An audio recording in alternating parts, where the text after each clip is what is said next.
Malaysia akan menjalankan tanggungjawab 6 pusat pengujian termasuk juga di Johor.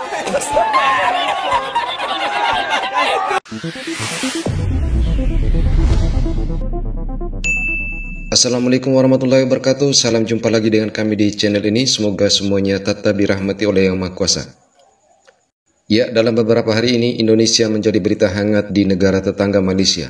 Seiring dengan pelaksanaan pemilihan umum tahun 2024, hampir beberapa media berita televisi maupun saluran berita online di negara tetangga ini menjadikan pemilihan umum Indonesia sebagai topik berita yang hangat. Ada saluran berita yang sejak awal selalu memberikan informasi dan perkembangan pemilihan umum di Indonesia, dan ada yang di detik-detik pelaksanaan pencoblosan pemilihan umum 2024. Namun satu hal yang menggelitik, proses pelaksanaan pemilihan umum di Malaysia sedikit terjadi gesekan dari para pemilih yang berdesak-desakan saat ingin masuk mendaftar dan mencoblos. Ada para pemilih yang juga pendukung pasangan calon presiden dan wakil presiden sambil berteriak, bernyanyi dan berjoget yang mendukung calon presiden dan wakil presidennya masing-masing. 22,000 mereka yang layak akan menjalankan tanggungjawab PWTC Kuala Lumpur. Lebih 870,000 mereka yang berada di Malaysia akan menjalankan tanggungjawab 6 pusat pengujian termasuk Kuala Lumpur, Sabah dan Sarawak.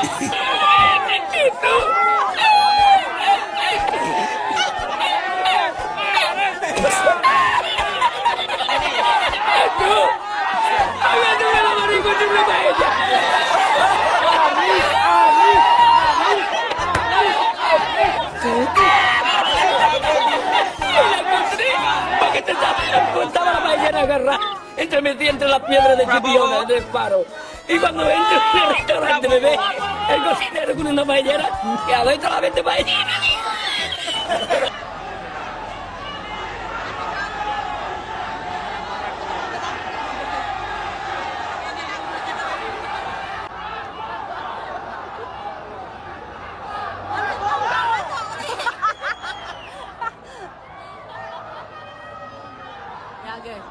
Telok guys.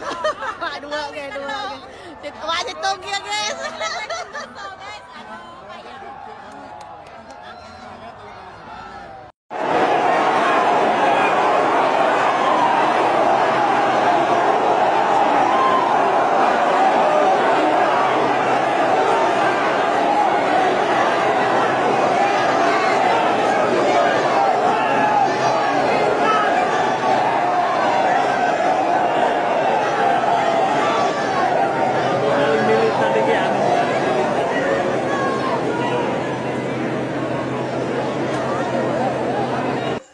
Dari beberapa media pemberitaan yang diikuti, ada cuitan-cuitan netizen tetangga yang merasa heran dan bahkan ada yang merasa geram dengan aksi-aksi warga negara Indonesia. Namun ini menunjukkan bahwa rakyat Indonesia sadar dan ingin menggunakan hak pilihnya dalam ajang demokrasi 5 tahunan. Dan dalam setiap pelaksanaan pemilihan umum di Indonesia dikenal sebagai ajang pesta demokrasi. Hal ini menunjukkan bahwa Indonesia menjalankan ajang demokrasi sebagai sebuah pesta milik rakyat Indonesia.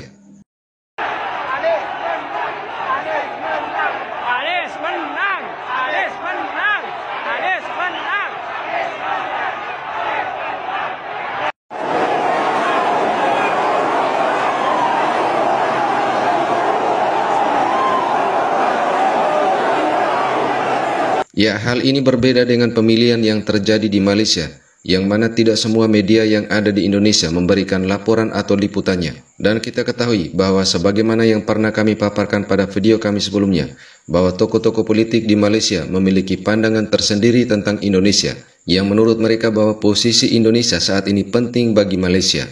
Kenapa Indonesia ini penting kepada kita? Satu, dia jiran kita. Kedua ialah dia negara keempat paling ramai di dunia. Ketiga ialah negara majoriti Muslim, negara Islam yang paling besar di dunia. Demokrasi kedua terbesar di dunia selepas India. Selepas India, ya. Diaspora yang ramai di Malaysia. Diaspora yang ramai di Malaysia 2 juta, mungkin 3 juta. Tengok data apa yang kita pakai. Berjuta-juta lah orang Indonesia yang ada di Malaysia ini. Dan dalam satu senario di mana akan ada perubahan kuasa besar di dunia. Sudah tidak lagi hanya berpaksi kepada Amerika Syarikat, hanya berpaksi pada Barat. Multipolarity, satu ungkapan dan istilah geopolitik yang guna pakai sekarang. Indonesia merupakan salah satu paksi kuasa di rantau ASEAN ini. Dan dalam ASEAN itu sendiri, suka tak suka, Indonesia saya rasa kalau ia bertindak dengan betul bagi mereka lah, pengaruh mereka akan jauh menjadi lebih besar daripada sebelum-sebelum ini.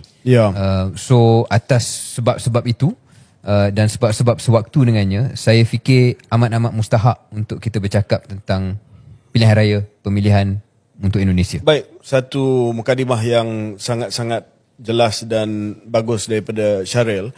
Untuk makluman pendengar, pemilihan raya presiden bukan satu-satunya pilihan raya yang akan berlaku di Indonesia, tapi the set of election. Dia akan Which is the first time, right? Mungkin kita silap, mungkin ini, tapi tak silap saya ini kali pertama kedua-dua pemilihan presiden dan juga DPR, parlimen mereka, Dewan Perwakilan Rakyat, berlangsung pada masa yang sama. Ya, diketahui bahwa para pemilih di luar negeri adalah mereka-mereka yang memiliki dokumen resmi dan terdaftar dalam daftar pemilih, baik pemilih tetap maupun pemilih tambahan nama, dan juga memiliki paspor. Dengan digelarnya terlebih dahulu pelaksanaan pemilihan umum di luar negeri, setidaknya kita patut memberikan apresiasi kepada Malaysia, termasuk juga beberapa negara lain yang sudah memberikan tempat bagi terselenggaranya pelaksanaan pemilihan umum Indonesia di tahun 2024 untuk rakyat Indonesia di negaranya masing-masing.